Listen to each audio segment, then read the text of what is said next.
ትዳር ክቡር ነው። ጊዜ ሲገጥም ጥሩ ባለ ትዳር የሚሆን ስደት ሲመጣ ምን አደርጋለሁ አንተም ቀረ ሌላ ገባው አይባልም። ነውር ነው መጠበቅ መሰደድ።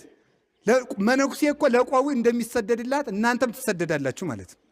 ለትዳር የተከበረ የክርስቶስ ምሳሌ ስለሆነ ይሰደዱለታል። እንደ ቆብ እንደ ምንኩስና እንደ ቀሚስ ሰማዕትነት ይቀበሉለታል። ትዳር ትልቅ ነገር የቤተ ክርስቲያን ሰንሰለት ስለሆነ ለትዳሯ ተሰደደችለት።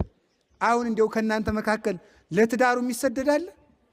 እንኳን መሰደድ በስድብ የምትፋቱ እኮ ናችሁ እናንተ። ማፈሪያ ሁላ እኮ ነው ያለው ሰው። እንዲያው አሁን ሰው ነኝ ብሎ እኮ እንዲያው በእውነቱ እንዲያው ትዳር እንዲቀላል መሰላችሁ?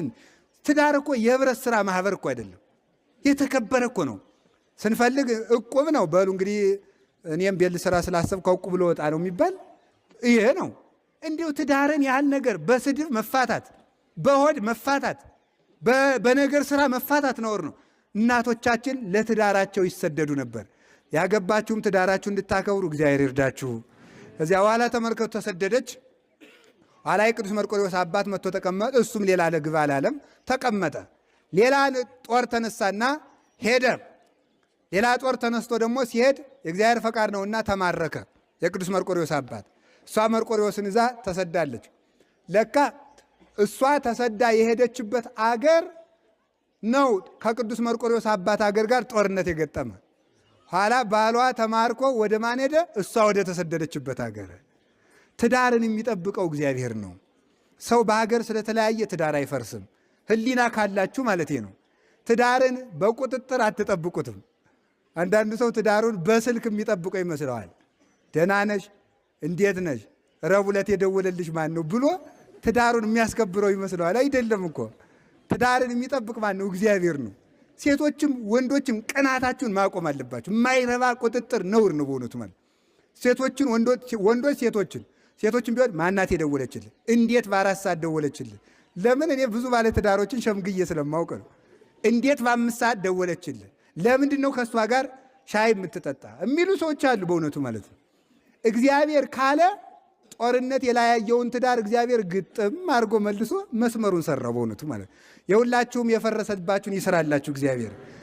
ከጦርነት በኋላ እሷን በስደት እሱን በምርኮ ወሰደና እዚያ እሱ ሄዶ ደግሞ ተመልከቱ፣ እግዚአብሔር በግርማው ይከተለው የለ በባዕድ አገር ሄዶ ደግሞ ምን ይሆናል? መኮንን ሆነ፣ ደግሞ ተሾመ።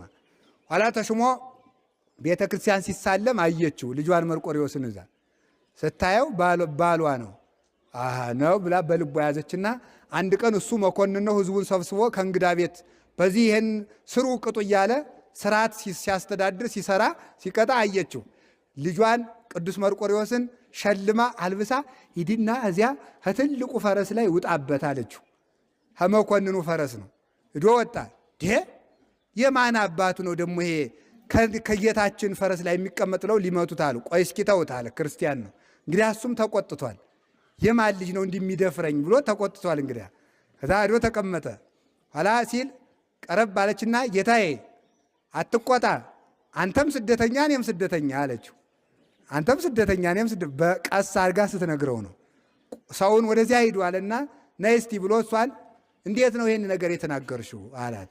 አይ እኔ እኮ ባለቤትህ ነኝ አለችው። ለዚህ ያበቃን እግዚአብሔር የተመሰገነ ይሁን ብሎ እግዚአብሔርን አመስግነው በስደት ሀገር እሱ በጦርነት ተማርኮ እሷ በስደት ተገናኝተው ትዳራቸው እንደገና ቀጠለ። የሁላችሁንም እግዚአብሔር ያስቀጥልላችሁ።